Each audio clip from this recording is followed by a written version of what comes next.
Damas y caballeros, tengan ustedes muy buenas tardes. A nombre del magíster Jorge Luis Salas Arenas, presidente del Jurado Nacional de Elecciones, y del doctor José Alfredo Pérez Duarte, director de la Escuela Electoral y de Gobernabilidad, saludamos la participación de todos y cada uno de ustedes en esta conferencia programada por nuestra institución. El Jurado Nacional de Elecciones, como ente que lidera los procesos electorales, no solo tiene la obligación de legitimar a las autoridades electas por voto popular, sino también tiene fundamentalmente la misión de proporcionar herramientas fundamentales para consolidar el ejercicio de la democracia y la gobernabilidad. Es de destacarse que el Jurado Nacional de Elecciones, permanentemente a través de la Escuela Electoral y de Gobernabilidad, organiza eventos a fin de abordar temas relacionados a gobernabilidad democrática, a cultura política y participación ciudadana, principalmente a fin de fomentar la participación consciente y responsable de la ciudadanía en el ejercicio de los mecanismos de la democracia participativa. El día de hoy se ha programado una importante conferencia que tiene como objetivo crear un espacio de reflexión en el que se aborde, identifique y rechace el acoso y la violencia política contra las mujeres. La conferencia a desarrollarse el día de hoy titula Violencia política por razones de género y participación política de las mujeres, para lo cual contamos con la presencia de la doctora Marta Martínez, especialista de la Comisión Interamericana de la Mujer de la Organización de Estados Americanos. Es especialista de la Comisión Interamericana de Mujeres desde el año 2011 en el área de democracia y derechos políticos de las mujeres. Desde el año 2011 trabaja como especialista en el área de democracia y derechos de las mujeres de la Comisión Interamericana de Mujeres de la Organización de Estados Americanos. Actualmente trabaja en temas de paridad, política de género, violencia contra las mujeres en la política y liderazgo político de las mujeres. Coordina el curso para candidatas electorales de la CIN, de la actual es docente. Anteriormente trabajó como responsable del programa de igualdad de género en el gobierno de Cataluña, España. Tiene una licenciatura en Ciencias Políticas y de la Administración por la Universidad Autónoma de Barcelona y ha cursado estudios de posgrado en Gestión Pública en la Universidad de Pompeu Fabra. Señoras y señores, entonces recibamos ya la exposición sobre violencia política por razones de género y participación política de las mujeres con la doctora Marta Martínez. Bienvenida, doctora. Muchas gracias, Carlos. Un saludo virtual desde Washington, donde nosotras nos encontramos aquí en la sede de la Organización de Estados Americanos. Muchísimas gracias al Jurado Nacional de Elecciones, a la Escuela Electoral de Gobernabilidad por la invitación, por darnos esta oportunidad para compartirles el trabajo que desde la Comisión Interamericana de Mujeres llevamos realizando desde el año 2014 ya. Un saludo también cariñoso de doña Alejandra Mora Mora, la secretaria ejecutiva de la Comisión Interamericana de Mujeres, que también ha estado muy involucrada desde el inicio en este trabajo. Básicamente me voy a referir a tres partes en esta charla de hoy. Espero que después tengamos un tiempito también para poder tener un poco de intercambio. Me interesa muchísimo conocer un poquito mejor qué estaba pasando en Perú después de que se aprobara la ley, que también seguimos muy de cerca, de esa labor fundamental que hicieron las organizaciones de mujeres allá, que también pues estuvimos muy pendientes, así que muy interesante poder estar aquí hoy y compartir con todos ustedes. Como les decía, yo me voy a referir a tres temas. Voy a empezar con unas ideas fundamentales que, bueno, a veces se nos olvida empezar por el principio de este problema de la violencia política de género y nos parece importante situar como las coordenadas iniciales que ayudan a entender cuál es la naturaleza de este problema. En segundo lugar, me voy a referir a cómo ha evolucionado la política pública y particularmente la legislación que aborda el problema de la violencia política contra las mujeres, y vamos a terminar con unos puntos de agenda que de alguna manera pues tratamos de trabajar desde la Comisión Interamericana de Mujeres. No llegamos a todos, pero sí pues como mínimo queremos plantearlos. Déjenme que comparta una presentación que había preparado para el día de hoy. Empezar dándoles un poquito de contexto sobre por qué la Comisión Interamericana de Mujeres trabaja el tema de paridad y de violencia política. No sé si saben que la Comisión Interamericana de Mujeres fue el primer organismo del mundo creado para la defensa de los derechos de las mujeres, incluso es previo a la OEA, se creó en 1928, y precisamente el tema de la democracia, de los derechos políticos de las mujeres estuvo desde el inicio en las luchas de estas mujeres que conformaron finalmente la Comisión Interamericana. De hecho, la extensión del derecho al voto fue uno de los primeros objetivos de la Comisión, de las primeras agendas que impulsaban las mujeres que integraron la Comisión en 1928. Y en 1948 fueron capaces de impulsar la Convención sobre los Derechos Políticos de las Mujeres, 20 años más tarde, y actualmente sigue siendo el trabajo que hacemos en democracia, derechos políticos, erradicación de la violencia política, un área fundamental de trabajo de la Comisión. Seguro que saben también que en 1994 se adoptó la Convención de Belém do Pará, que también aborda el tema de los derechos políticos y, por supuesto, pues establece los lineamientos de obligatorio cumplimiento para los países en materia de violencia contra las mujeres, y que es uno de los marcos pues, que nos ha ayudado mucho en este trabajo de conceptualizar la violencia política de género, ¿no? Como no puede ser de otra manera. También hemos utilizado, por supuesto, el marco convencional internacional, y en este sentido, pues la CEDAW, que establece los derechos políticos en su artículo 7 y 8, es en la conjugación de estos dos tratados internacionales, la Belém do Pará y la CEDAW, donde hemos obtenido el marco adecuado para trabajar este asunto de violencia política. Muchas veces no entendemos bien cuál es el nexo entre paridad y violencia política. Nosotras siempre nos gusta explicarlo un poquito, ¿no? La Comisión Interamericana de Mujeres ha definido paridad como una medida de justicia que busca básicamente tres cosas. No es solamente llegar mitad y mitad a los cargos de decisión, sino que efectivamente las mujeres puedan ejercer esos cargos, puedan ejercer el poder en condiciones de igualdad. Para ejercer los cargos en condiciones de igualdad necesitan estar en condiciones libres de discriminación y violencia, y aquí es donde entra el problema de la violencia política. Incluso mujeres que han llegado a los cargos, pues sabemos que sufren violencia de parte de sus pares, muchas veces de sus propios colegas de partido político. Así que estas condiciones forman parte también del logro de la paridad y, por supuesto, la incorporación de la agenda de género para la igualdad, de la agenda de los derechos de las mujeres, es otro de los componentes de la paridad. Entonces, no se trata solamente de acceder, sino de acceder en condiciones libres de discriminación y violencia, y este es el nexo que une la paridad y la violencia política. La CIM ha puesto su foco de trabajo fundamentalmente en cuatro áreas, principalmente en parlamentos. Es el área que más hemos trabajado, pues porque consideramos que iniciar con una ley es un buen primer paso. Sabemos que la ley no es suficiente, pero sí necesaria. Establece el marco, establece la definición, establece las competencias, los organismos responsables, cuáles son las sanciones. Particularmente en el ámbito electoral, digamos, todo lo que no está en la ley no cuenta, así que tener una ley cuando hablamos de violencia política contra las mujeres en el ámbito electoral ha sido fundamental para la protección de sus derechos. En segundo lugar, trabajamos con la gobernanza electoral. Hemos llevado a cabo múltiples iniciativas de capacitación. En 2019 llevamos a cabo una capacitación grande, el curso de gobernanza electoral con perspectiva de género. Esperamos hacer una segunda edición pronto. Y ha habido muchos espacios de intercambio entre las autoridades electorales, particularmente aquellas que se dedican a trabajar los temas de género, para facilitar ese diálogo y ese intercambio de experiencias.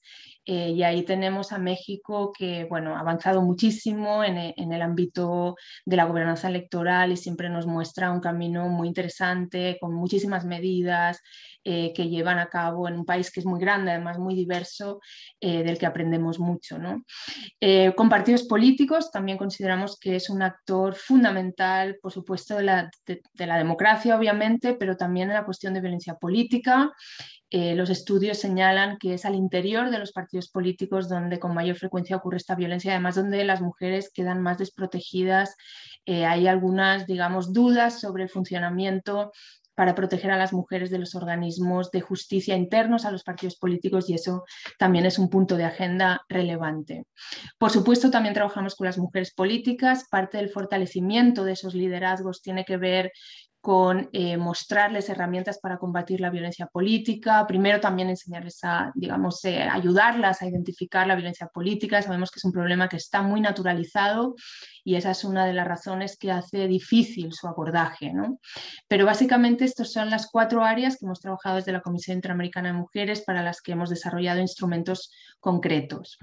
Como les decía, hay 3 ideas que son clave, que son fundamentales para entender bien la naturaleza de este problema. En primer lugar, el género. El género es el elemento diferencial de esta violencia. Muchas veces nos preguntan, ¿pero qué nexo hay entre la violencia política general, entre la violencia política contra las mujeres? El elemento diferencial es el género y ahora veremos un poquito más sobre esto. En segundo lugar, muchas veces cuando se habla de violencia contra las mujeres solamente se ofrece una dimensión de esta violencia que es la que tiene que ver con las mujeres como víctimas, ¿no? Desde la Comisión Interamericana de Mujeres siempre queremos colocar esta otra visión de las mujeres como actoras fundamentales en el proceso de erradicación de la violencia. Las mujeres vienen desplegando desde finales de los 90 una variedad de estrategias, de actuaciones para combatir la violencia. También vamos a ver algunas de ellas. Nos parece muy importante también ofrecer esta otra cara, esta otra dimensión del problema, ¿no? y de cómo las mujeres están tratando de llevar adelante esta agenda con muchos costos muchas veces, porque no ha sido un tema nada fácil de colocar en la agenda pública. Solamente como ejemplo, México aprobó una reforma de violencia política en 2020 y se habían presentado más de 40 iniciativas de ley, lo que da cuenta también de la dificultad para avanzar esta agenda legislativa. En tercer lugar, en cuanto a las políticas públicas, consideramos que hay una idea clave que es la noción de integralidad.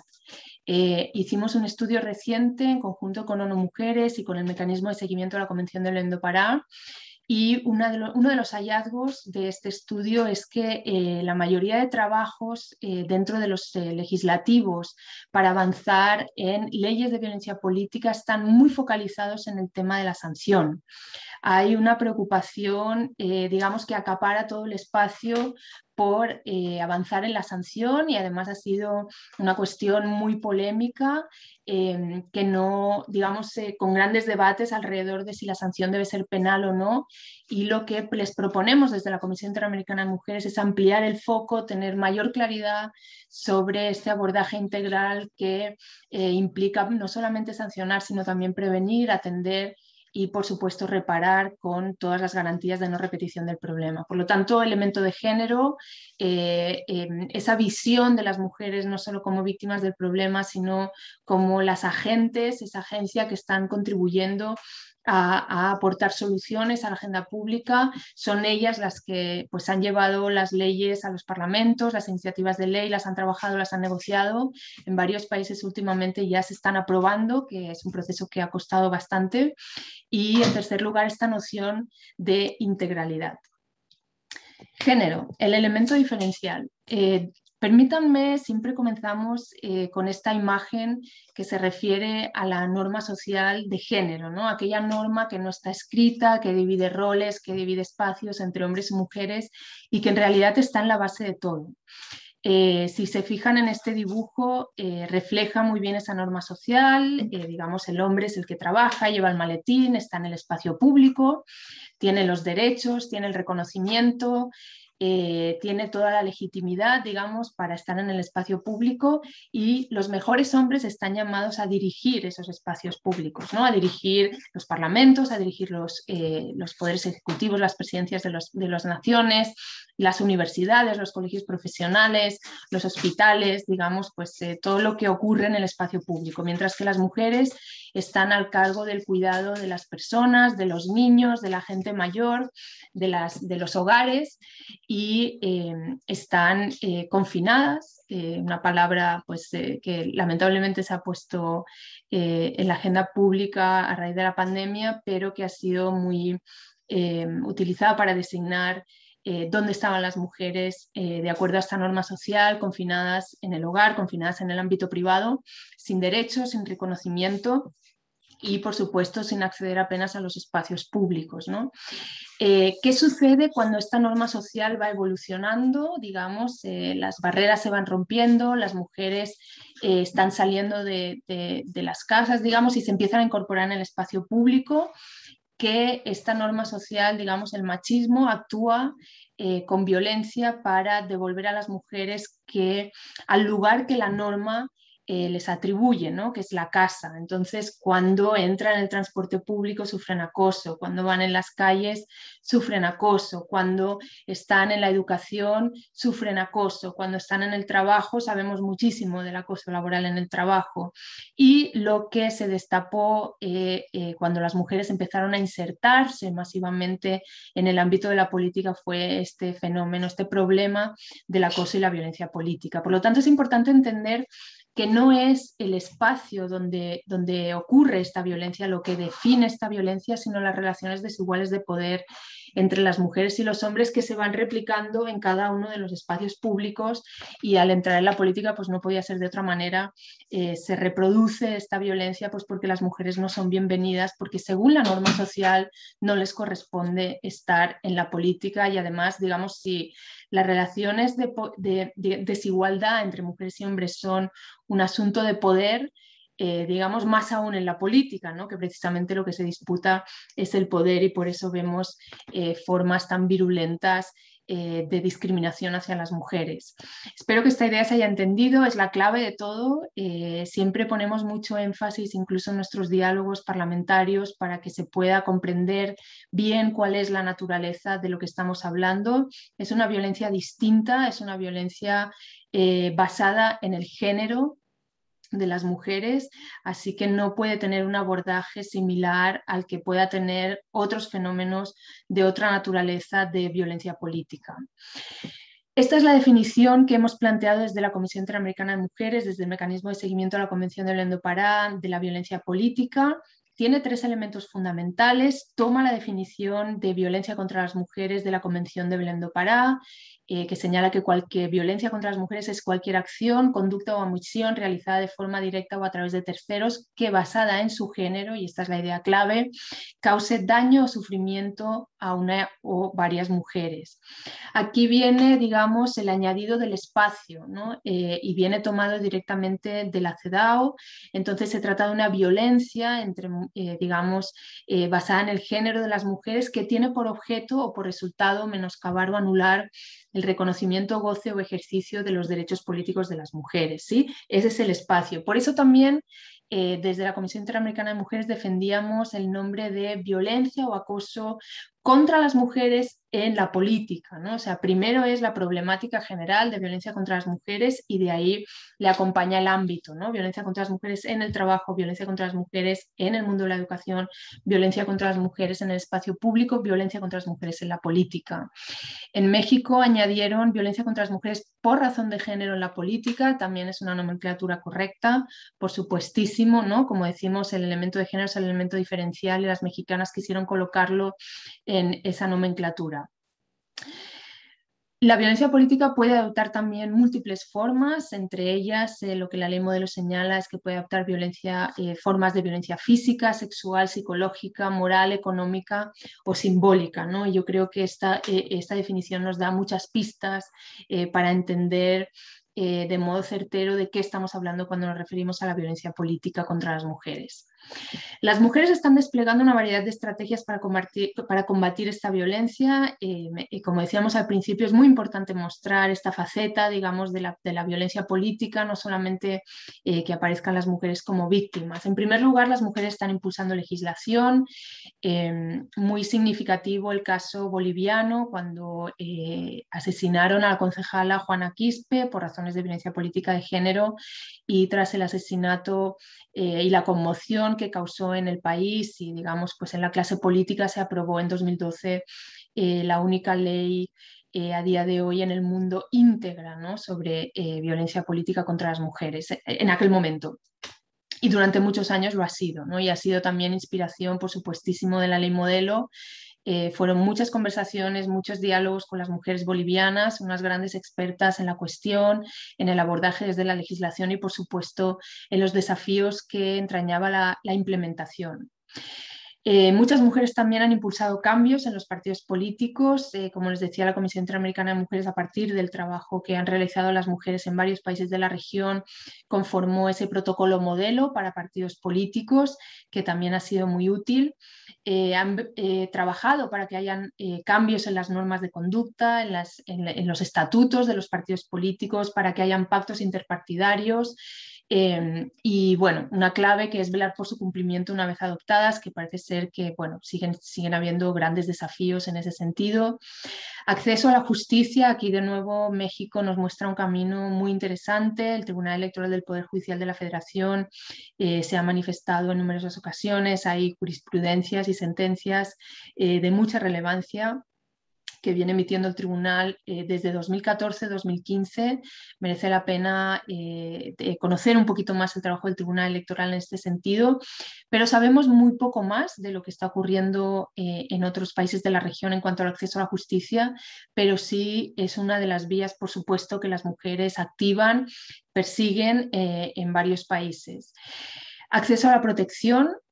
Sabemos que hay mujeres que están solicitando medidas de protección a las instituciones correspondientes. Nosotras siempre traemos un caso de una diputada canadiense que fue amenazada de muerte a través de las redes sociales y que al final se decidió a denunciar su caso y recibió una protección que hasta ese momento solamente recibía el presidente de la región canadiense, de la provincia canadiense en la que ella era diputada.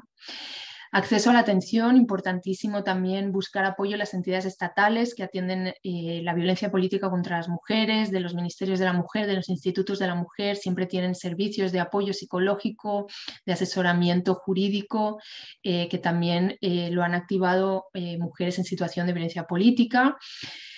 La acción colectiva, imprescindible, y lo vemos, por ejemplo, ayer el Tribunal Electoral del Poder Judicial de la Federación de México nuevamente se pronunció en un caso de violencia política contra una candidata que se había postulado para la alcaldía de un municipio en Guerrero. Parte de la comunidad había cuestionado su valía por ser mujer para estar al frente de la presidencia municipal, con ataques muy virulentos. Y ayer el Tribunal Electoral tomó la decisión de anular la elección por motivos de violencia política de género, y aquí el apoyo de las redes de defensoras, de las abogadas feministas, fue fundamental para buscar ese acceso a la justicia de la mujer mexicana. Acción colectiva, generar redes, alianzas entre mujeres políticas. Hemos visto que en este estudio que les comentaba que hemos realizado con ONU Mujeres, con el mecanismo de seguimiento de la Convención de Belém do Pará, sale muy claramente que parte de los obstáculos que muchas mujeres nos compartían para avanzar legislación en este tema tiene que ver con que muchas veces los impulsaban prácticamente solas, ¿no? Entonces aquí la acción colectiva es fundamental, la alianza entre mujeres, el caso mexicano, el caso peruano también nos lo muestran, ¿no? Con ese gran protagonismo de las redes de mujeres, de las organizaciones de mujeres, de Flora Tristán, de Manuela Ramos, que esta acción colectiva, esta alianza entre mujeres políticas y mujeres de sociedad civil y mujeres de los gobiernos siempre resulta en positivo, ¿no? Muy importante también evidenciar el problema, importante hacer pedagogía sobre lo que es la violencia política. Hay muchas mujeres, muchas entidades que se están dedicando a recopilar datos, a emitir informes y en definitiva a mostrar evidencia sobre la existencia y la magnitud de esta problemática que muchas veces todavía cuesta en según qué esferas de comprender, ¿no? Otro aspecto fundamental que nos ha enseñado también la acción de las mujeres es la importancia de buscar la sanción social, de buscar voces reconocidas en las comunidades que den cuenta de problemas concretos que están enfrentando mujeres en situación de violencia política, utilizar los medios de comunicación, también, por ejemplo, el mecanismo de seguimiento de Convención de Belém do Pará tiene a través del comité de expertas un mecanismo de emitir comunicados de apoyo en casos de violencia política de género. Sabemos que también ONU Mujeres ha apoyado muchas causas de violencia política de género, y esto, digamos, que contribuye, ¿no? Contribuye a erosionar esa impunidad con la que actúan los agresores. Cuantas más voces públicas, más podremos erosionar esa impunidad, y tiene importancia la búsqueda de la sanción social. Por último, también una actuación, digamos, que en el mundo del acoso sexual se está demostrando que sirve, que es que tus propias compañeras, tus propios compañeros de este partido político, en el ayuntamiento, ¿no?, en la entidad local, donde haya mujeres que están en situación de violencia política, sus propios compañeros, sus propias compañeras tienen también un rol en esa denuncia, en ese apoyo. No solamente, digamos, hay que acudir a órganos especializados, sino que el entorno también tiene una responsabilidad, y su acción vale, ¿no? Su acción cuenta también para la defensa y la protección de estas mujeres que están en esta situación. Tercera idea clave, política pública, la noción de integralidad, lo vamos a ver ahora con un poquito más de detalle, ¿no? En cuanto al concepto del problema de la violencia política, como les decía antes, fue la ley boliviana la que en primer lugar conceptualizó este problema. Sin embargo, también la Comisión Interamericana de Mujeres nos dábamos cuenta que empezaban a trabajarse iniciativas de ley en varios países siguiendo el modelo boliviano, y que había que hacer un trabajo de traer los lineamientos de las convenciones internacionales para integrar esta definición que reflejara las obligaciones de esos tratados internacionales. Es la definición que les mostraba al principio, con estos elementos claves, basada en su género, que causa daño o sufrimiento y que busca limitar o anular los derechos políticos de las mujeres. Sin duda, llegar a una conceptualización del problema de la violencia política ha ayudado a pelear también esa naturalización de la problemática, ¿no? Cuando se han levantado estudios en base a entrevistas a miles de mujeres que han pasado por el problema en toda la región, siempre mencionan que ellas pensaban que formaba parte del juego político, digamos, enfrentarse a esos actos de violencia política de género, y el problema de la naturalización de la violencia política ha estado actúa como una barrera, como un obstáculo para poder avanzar, ¿no? Así que desde la Comisión Interamericana de Mujeres entendemos que debemos continuar trabajando en la precisión conceptual del problema. Hay que seguir haciendo pedagogía, hay que seguir explicando en qué se basa esta violencia política, cuál es ese elemento diferencial de género, cuál debe ser el abordaje adecuado desde esa integralidad, no solamente centrado en la sanción. Además, estratégicamente centrado en la sanción no nos ayuda mucho. También en este estudio que elaboramos con ONU Mujeres y con el mecanismo de seguimiento de la Convención de Belém do Pará, es otro de los hallazgos muy claros, ¿no? Muchas mujeres parlamentarias nos señalaban que el hecho de centrar la discusión en la sanción, y particularmente en la sanción penal, era algo que ahuyentaba el debate sobre estas iniciativas de ley. Así que hay que seguir trabajando el concepto, hay que seguir trabajando un abordaje adecuado de la problemática, documentando los casos. Como digo, nosotras tenemos muy claro que hay que seguir haciendo pedagogía, sacar casos que muestran que efectivamente este problema existe, que este problema toma formas distintas, formas específicas cuando se dirigen a las mujeres. Por ejemplo, sabemos que una forma muy frecuente de atacar a las mujeres políticas es a través de la amenaza, de las amenazas contra los hijos, contra las hijas. Eso no es tan frecuente en el caso de los hombres. Muy visible también la diferencia cuando es un tipo de ataque en violencia sexual, y eso lo vemos muy a menudo, lamentablemente, en las redes, el ataque a través de la violencia sexual, muy frecuente.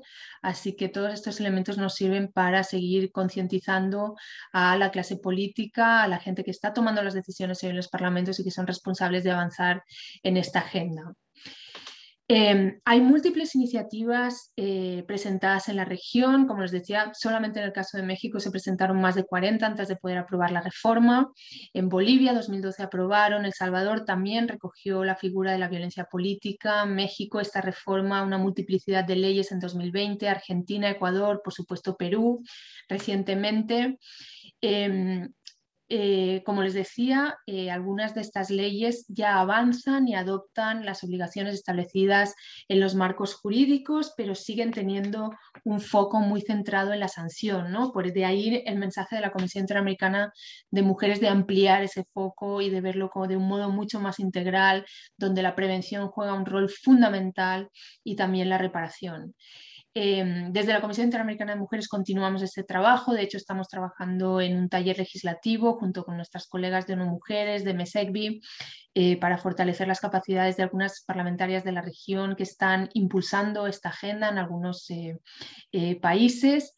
Así que, bueno, seguimos trabajando en ese abordaje integral y también en que las leyes, digamos, en las iniciativas de ley contemplen los mecanismos necesarios para que efectivamente esas leyes se puedan cumplir, ¿no? Y eso es algo que nos trasladaban muy enfáticamente las colegas bolivianas, ¿no? Que como decía, pues saben, son unas grandes expertas en el tema y ellas siempre nos hacían énfasis en poder trabajar en leyes que efectivamente contemplen mecanismos que sean reales, que sean realistas y que después se van a poder llevar a la práctica y que efectivamente van a poder proteger a las mujeres.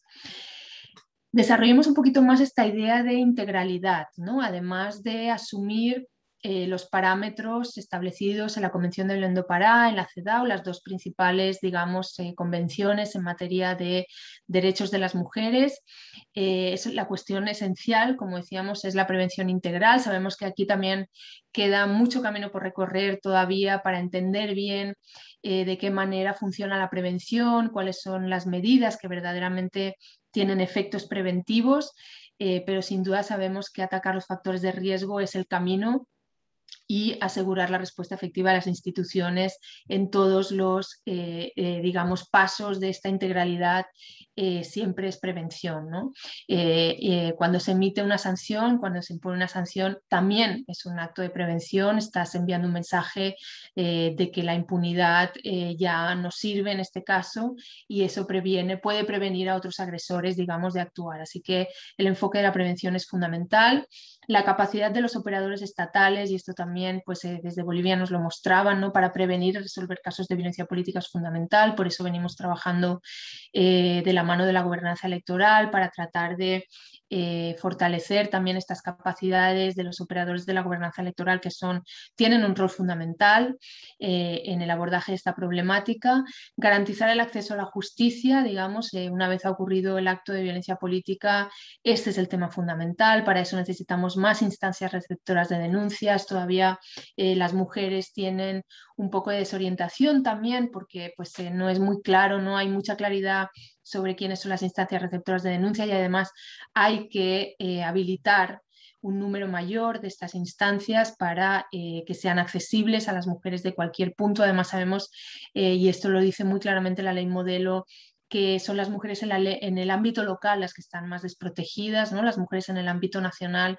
siempre tienen mucha más información, siempre tienen muchos más mecanismos a la mano, pero sobre todo, digamos, esta parte está muy enfocada a fortalecer las capacidades de las instituciones a nivel local para proteger a las mujeres en situación de violencia política. Tiene que haber una respuesta inmediata y eficaz ante las denuncias, investigación y sanción. La idea es evitar que el agresor siga ejerciendo violencia. Y esto es fundamental para las mujeres, que los órganos competentes puedan ofrecer medidas de protección y de reparación a las mujeres en situación de violencia. Hay una obligación reforzada en caso de discriminación múltiple. Sabemos también que cuando se superponen distintas capas de desigualdad es más complicado para las mujeres acceder a los servicios de atención, acceder a la justicia. Así que ahí también pues, hay que reforzar todos esos mecanismos en las iniciativas de ley.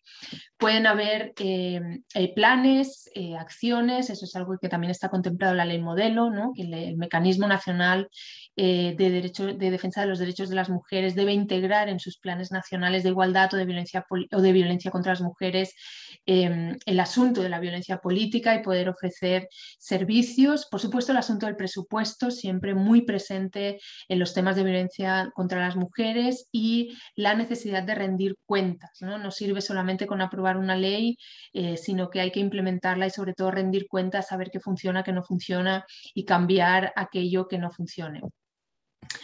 ¿Cómo ha sido el avance en la región? Básicamente ha sido a través de 4 estrategias. La vía legislativa, como comentábamos, ha sido la fundamental, pero ha sido un proceso largo. Como decíamos, la ley boliviana se aprobó en 2012, pero las mujeres de ACOBOL, fundamentalmente la Asociación de Concejalas de Bolivia, llevaban trabajando en una iniciativa de ley desde inicios de los años 90, tuvieron que esperar 12 años a aprobar esa ley. Ya hemos comentado el caso de México, lo mismo ha sucedido en otros países. Pero finalmente se ha reconocido esta violencia. Hay diferentes modelos, ¿no? Hay leyes específicas, hay leyes que reforman las leyes generales de violencia contra las mujeres, hay leyes que también se integran, hay reformas legales que también se integran en las leyes electorales, así que hay varios modelos. Como decíamos, Bolivia, Ecuador, México, Perú, Argentina, El Salvador, Panamá son algunos de los países que han avanzado en esta línea. Vía decisiones judiciales, como ya comentaba antes, el caso de México es el caso más destacado. Desde aquí, pues una recomendación a que puedan consultar la página web del Tribunal Electoral, esta sentencia histórica que precisamente salió ayer noche sobre la nulidad de una elección en uno de los municipios de un estado de Guerrero, como uno de los pasos adelante también en esta línea de acceso a la justicia. Un poquito, digamos, menor en esta agenda ha sido la vía a través de los protocolos o las rutas. Aquí de Perú, el Jurado Nacional de Elecciones sacó pues, su ruta en materia de violencia política. México inició todo su, digamos, su andadura en violencia política contra las mujeres a través de un protocolo que coordinaba las diferentes instancias a nivel federal que tenían competencia en la resolución de los temas. Canadá dispone de un protocolo interno, pero solamente en el Parlamento, para atender los casos de violencia política contra las mujeres diputadas. Chile tiene el mismo caso y Colombia, nuestra querida magistrada Doris Méndez, que actualmente es la presidenta del Consejo Nacional Electoral, desarrolló todo un programa que llamó Súbete al bus para concientizar a las mujeres políticas de la existencia de este problema y tratar de ofrecer una respuesta desde el propio órgano electoral. Los casos de Paraguay y Argentina, siguiendo también los lineamientos de la ley modelo, presentan varias actuaciones en el marco de sus planes de igualdad o de sus planes de violencia. Iniciaba comentando que nos íbamos a referir para terminar algunos puntos de la agenda pendiente que venimos identificando desde la Comisión. En primer lugar, volver a señalar la importancia del abordaje integral. Sabemos que la repetición es clave en la comunicación, así que me permitirán repetirme un poquito en relación a esta idea fundamental de la integridad de las leyes, muy relacionado también con el estándar de la debida diligencia para investigar, sancionar y reparar la violencia, asegurar la capacidad, como decíamos, de los operadores estatales. Aquellas funcionarias que tienen la responsabilidad de implementar la ley tienen un rol fundamental para que esto suceda.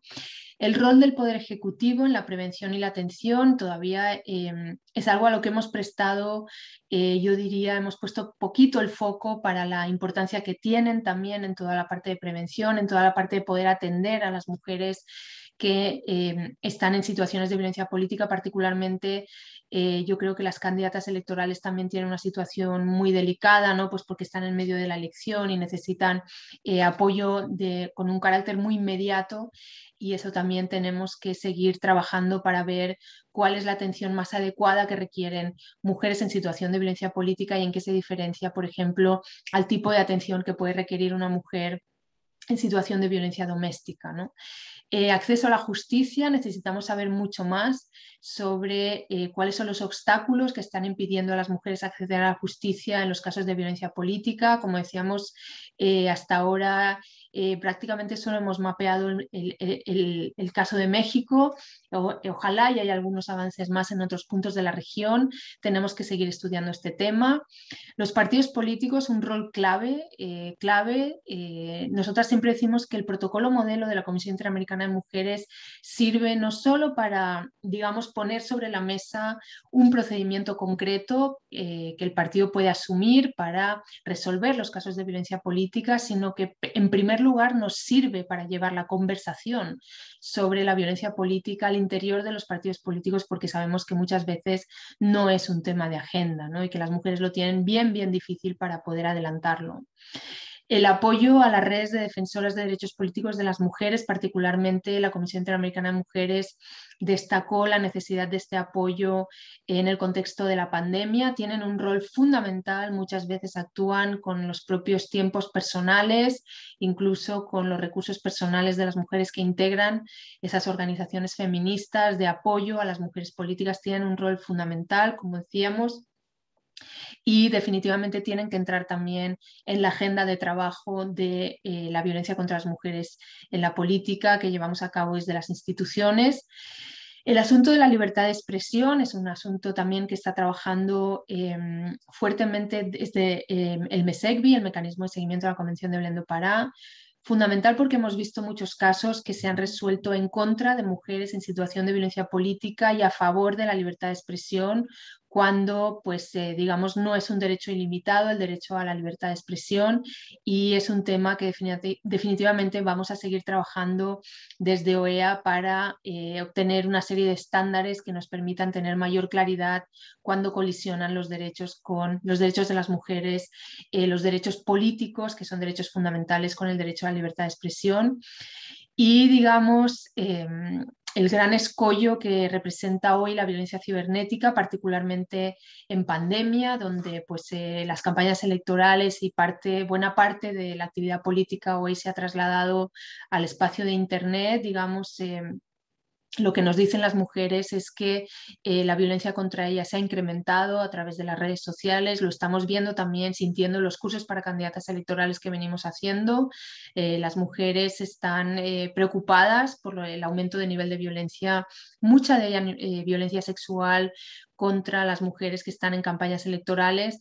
Así que definitivamente este es un punto central de la agenda. La Comisión Interamericana de Mujeres y el Mecanismo de Seguimiento de Convención de Belém do Pará publicó hace poquito una guía sobre esta cuestión que también les invito a consultarla. Ahora les podemos pasar los enlaces a todos los materiales que hemos generado desde la comisión. Pero igualmente, pues sigue habiendo muchos interrogantes alrededor de cómo vamos a abordar esa violencia cibernética, cómo identificar a los agresores, quién debe abordarla y cuáles son los instrumentos reales que hoy tienen los estados para el abordaje de ese tipo de violencia. Así que, bueno, yo les agradezco muchísimo la atención, espero que les haya interesado esta información que les hemos compartido, y con muchísimo gusto ojalá podamos tener unos minutos ahora para dialogar y para intercambiar un poquito más. Muchas gracias. Bien, Marta, muchísimas gracias a ti. Y bueno, tenemos inquietud también de los que están participando en esta conferencia. Karina Guapaya saluda tu presencia y al mismo tiempo formula una pregunta que dice: ¿qué se está haciendo desde la Comisión Interamericana de las Mujeres contra la violencia y discriminación contra la mujer, planteado desde el punto de vista de otra mujer? Porque dice, la violencia no es solo del sexo opuesto, sino también viene del mismo género. Entonces, esa es la pregunta que formula Karina Guapaya. Sí, Karina, mira, es una pregunta muy... es importante porque nos la venimos formulando también, venimos dialogando también cada vez que hablamos de violencia política sobre la violencia que ejercen otras mujeres. Sin duda, la norma social a la que nos referíamos inicialmente ha estado en los procesos de socialización, digamos, mujeres que nos contaban, por ejemplo, pues que eran sus propias madres, ¿no? Familiares, vecinas, que las acusaban, pues, de abandonar a los hijos para dedicarse a la actividad política. Sin duda es un tema que vamos a tener que colocar en la agenda y vamos a tener que trabajar adecuadamente. Gracias por la pregunta. Bueno, y también hay una inquietud que dice, ¿cuáles son las causas y consecuencias de la violencia contra la mujer? Yo creo que las causas están muy relacionadas con lo que explicábamos inicialmente, ¿no? Esa norma social de género que está, pues, muy presente todavía en todas las sociedades, digamos, en el mundo, ¿no? Que atribuyen a las mujeres pues el hogar, el cuidado de los niños, y que no, digamos, que en su versión más pura no permitiría a las mujeres salir a los espacios privados, a los espacios públicos, ¿no? Por ejemplo, nosotras traemos el caso de una alcaldesa de una ciudad que, pues, otro político la acusó de ella no, que dijo que ella no debería estar ocupando ese cargo, que ella como mujer lo que debería estar haciendo es limpiando suelos o como mucho estando en una pescadería vendiendo pescado, ¿no? Entonces, todos esos ataques, el que me refería antes también de la mujer canadiense, era parecido, ¿no? Usted no pertenece al ámbito de la política, usted lo que tiene que hacer es irse a la cocina. El caso que comentaba de México, que resolvió ayer el Tribunal Electoral, pues muy claramente había recibido ataques esta candidata a la presidencia municipal muy explícitos, digamos que por el hecho de ser mujer ella no estaba preparada para dirigir, digamos, el ayuntamiento, dirigir la comunidad desde la institución local. Así que es esa norma social de género la que está en la base, esa es la causa, las relaciones de poder desiguales entre hombres y mujeres. Y los efectos son la expulsión de las mujeres de la vida política, ¿no? Eso es lo que buscan, eso es lo que, por ejemplo, esta diputada canadiense exponía en la rueda de prensa que hizo después de recibir los ataques.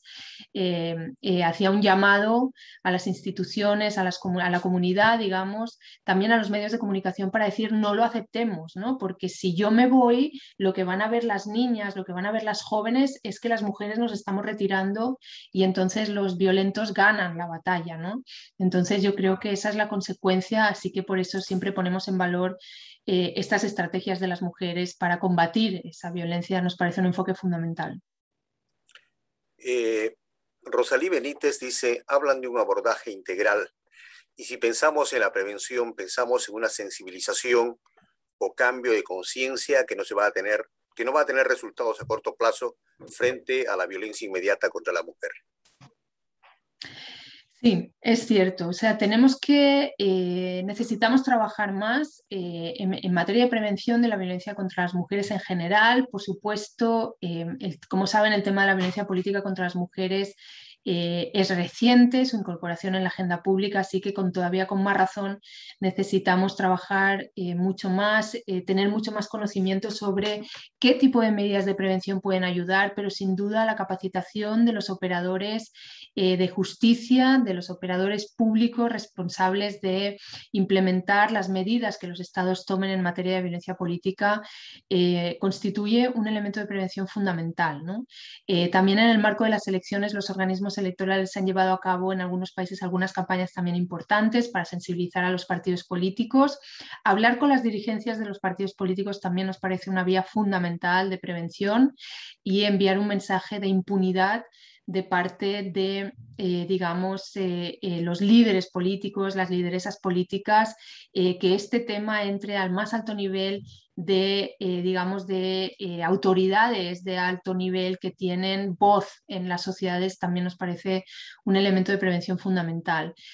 Yo creo que tenemos un abanico identificado de posibilidades, pero pues como decíamos, ¿no? Hay que ejecutar, hay que implementar, hay que tomar acción para poder llevarlos a cabo.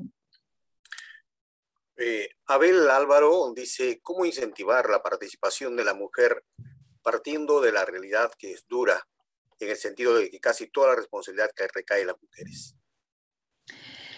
Pues efectivamente, este es el desafío, ¿no? Nosotras hemos visto, digamos, al estudiar cuál es la dinámica de participación política en la región, lo que sí las investigaciones arrojan muy claramente es que primero fueron las leyes de cuota y desde 2009 las leyes de paridad las que transformaron completamente el panorama político, ¿no? Se dice que son las políticas más importantes que se han implementado en el ámbito electoral de mayor calado porque han traído una representación política de las mujeres por primera vez a parlamentos del 50%, del 40%, y eso no se había visto antes, ¿no? Lo que también pues, cuestiona muy claramente el mito de que las mujeres no quieren participar en política. Así que nosotras desde la Comisión defendemos que las leyes de paridad son la vía y no solamente aplicadas a los cuerpos electivos, a los parlamentos, a los legislativos a nivel nacional y local, sino para el conjunto de la vida pública y el conjunto de instituciones del Estado. Bueno, Elida Ramírez comenta también y dice que las múltiples actitudes de violencia de género deterioran la salud mental, sobre todo de las mujeres, mientras que Flor de María Vidal nos alcanza y nos dice se requiere de manuales para los operadores que no entienden aún hoy la problemática. Sí, efectivamente, las mujeres que han estado en situación de violencia política con las que nosotras hemos tenido intercambios, la salud mental es uno de los impactos más fuertes, sobre todo con candidatas electorales, que es digamos, un colectivo con el que la Comisión Interamericana de Mujeres tiene una relación frecuente. Sí, es uno de los aspectos más, digamos, preocupantes a nivel individual de esta problemática, y por eso también ponemos mucho énfasis en esta mirada integral y en la necesidad de atención a mujeres que están en situación de violencia política. Parte de, digamos, de este problema tiene que ver con la atención psicológica que puedan recibir de los organismos competentes del Estado, y por eso nos parece fundamental esa vía de trabajo con los poderes ejecutivos para que puedan ofrecer una atención adecuada a las mujeres. Disculpa, Carlos, había una segunda parte en esa pregunta. Si me puedes recordar, por favor. Bueno, sí se trataba de que lo que señalaba era que se requería de manuales para los operadores que aún no entienden esta problemática, ¿no? Sí, sin duda. O sea, tenemos mucho trabajo en ese sentido, en generar manuales, en generar sobre todo capacitación y diálogo, ¿no? Con los operadores de justicia, con las operadoras de justicia, porque pues nos damos cuenta también que no es suficiente muchas veces con lanzar el manual. Sabemos que muchas veces eso se va a un cajón, así que lo que corresponde también es trabajar de cerca con ellas, con ellos. Hemos hecho varios talleres desde la Comisión Interamericana de Mujeres con magistrados electorales, con jueces y juezas electorales, y con autoridades electorales también de organismos administrativos, que yo creo que han resultado en reflexiones interesantes, que llevan a cambios interesantes, pero sin duda ese es un trabajo de largo aliento, ¿no? Pero Bueno, ahí estamos. claro, creo que has abordado ya un tema importante como qué hacer para poner fin a la violencia. Más bien te dejamos en la libertad para que pudieras comentar algo más si tuvieras que. Gracias. Pues muchas gracias, Carlos. Yo creo que ojalá y recuerden esos tres aspectos fundamentales, que es los mensajes que les dejamos desde la comisión, del elemento de género, de la necesidad de pedagogía, del empuje, digamos, de muchas mujeres políticas, muchas mujeres desde la sociedad civil que están impulsando esta agenda, como decíamos, muchas veces asumiendo altos costos. En algunos puntos de Centroamérica pues la discusión está fuerte, digamos, así que pues hay que apoyar también a todas esas mujeres que están levantando el tema y que tratan de colocarlo en lo más alto de la agenda parlamentaria. Yo creo también que el reconocimiento, ¿no?, para las mujeres de la sociedad civil, esas defensoras de derechos humanos que están acompañando a las mujeres en casos de situación de violencia política, extraordinario el trabajo que hicieron estas mujeres que acompañaron a la mujer de Guerrero que comentaba, que salió el caso ayer del Tribunal Electoral. Conocemos algunas de ellas y bueno, pues han hecho un trabajo fantástico.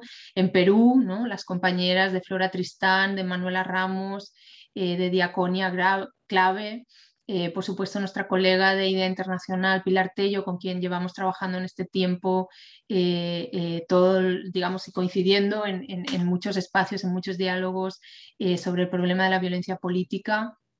Muy importante también poner a disposición el trabajo que llevamos realizando desde la Comisión Interamericana de Mujeres. Mucho gusto de participar en este espacio. Ojalá y sigan contando con nosotras y podamos tener nuevos intercambios en el futuro. Además, pues el escenario que plantea Perú muy interesante, ¿no?, habiendo adoptado la ley. Así que estaremos muy pendientes de la evolución. Muchísimas gracias. A nombre del Jurado Nacional de Elecciones queremos expresar nuestro agradecimiento a la doctora Marta Martínez por su interesante exposición sobre violencia política por razones de género y participación política de las mujeres. A los amigos participantes, a las damas y caballeros, les decimos muchas gracias por la atención y tengan ustedes muy buena noche. Buenas noches, Marta. Buenas noches, Carlos. Muchas gracias al equipo.